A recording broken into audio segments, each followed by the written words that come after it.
আমরা দেখি পুরুষদের জন্য অনেক রকম সুযোগ সুবিধা থাকে, কিন্তু নারীদেরকে ওইভাবে দেওয়া হয় না। সাম কালচারাল অ্যাটিটিউডস, এটা খুবই গুরুত্বপূর্ণ একটি প্ল্যাটফর্ম। সবার যে এত সুন্দরভাবে কথা শুনতে পেরেছি, আমি নিজে খুবই খুশি হয়েছি। হয়তো বা পরে ওই সুযোগও থাকবে আপনাদের সাথে কাজ করতে আর কথা বলতেও।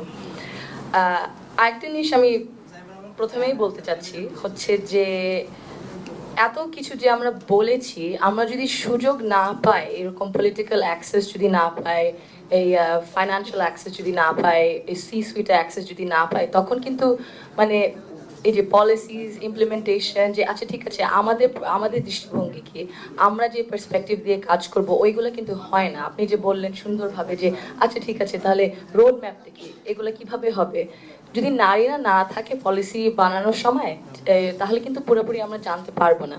এই জন্য পলিটিক্যাল পার্টিসিপেশন খুবই জরুরি, আই ডেফিনেটলি এগ্রি। কিন্তু পলিটিক্যাল পার্টিসিপেশনের অনেক কিছু দিক দিয়ে, হয়তো বা কর্মসংস্থানের দিক দিয়ে অনেক ব্যারিয়ার্স থাকে, স্ট্রাকচারাল সিস্টেম্যাটিক ব্যারিয়ার্স।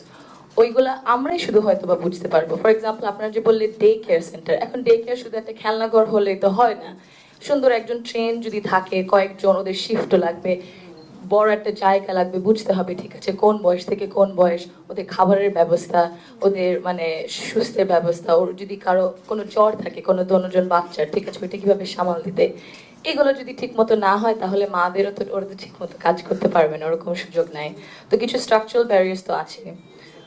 পলিটিক্সের মধ্যে, রাজনীতির মধ্যে আমরা যেটা দেখতে পারি, মানে প্রথম থেকে যদি আমরা দেখি, আপনারা খুব সুন্দরভাবে কিছুজন বলেছেন যে উমামা আপা, হেমা আপা, আপনারা তো মানে নিজ থেকে অনেক বড় মানে student leaders, very impressive.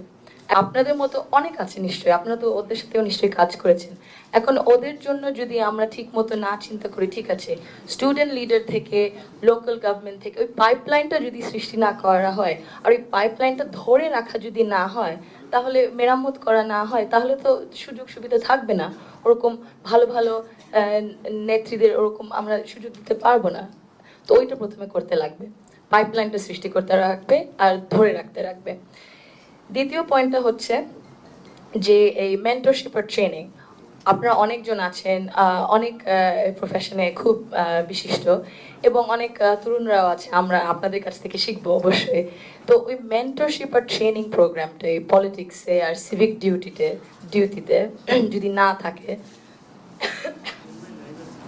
Excuse me, তাহলে ও তাহলে ও কিভাবে বুঝবে যে ঠিক আছে আমার এইভাবে এই পথে যাওয়া উচিত, আমার ঠিক আছে এইভাবে জিনিসটা গুছিয়ে করা উচিত। তার মানে একটা ছায়ার মতো, একটা তাল গাছের ছায়ার মতো যদি একজন কেউ না থাকে, একটা মেন্টর, তাহলে কিভাবে ওই ছোট গাছটা আবার বড় হবে। আমরা দেখি পুরুষদের জন্য অনেক রকম সুযোগ সুবিধা থাকে, কিন্তু নারীদেরকে ওইভাবে দেওয়া হয় না। দেয়ার আর সাম কালচারাল অ্যাটিটিউডস আছে, ঠিক আছে হয়তো বা মানে এত দূর যাওয়া যাবে না, মানে ইয়াং মেয়ে হয়তো বা কি না কি হয় সব ছেলেদের সাথে, ওইগুলাও আমাদের পার করতে লাগবে। কিন্তু নারীদেরকে ওই কানেকশনটা করতে হবে যে আচ্ছা ঠিক আছে মেন্টরশিপ আর ট্রেনিং পলিটিক্সের মধ্যে, পলিটিক্যাল পার্টিজদের এই দায়িত্বটা নিতে হবে। সব পলিটিক্যাল পার্টিজের আমার মনে হয় এই দায়িত্বটা আরেকটু নিতে হবে মেন্টরশিপ আর ট্রেনিং এর ব্যাপারে। আর একটা বড় বিষয় যে ফাইন্যান্সিং এর ব্যাপারে, ফাইন্যান্সিং ও বিরাট বড় একটা ক্যাম্পেইন যদি করতে চান, রাজনীতিতে যদি চলতে চান,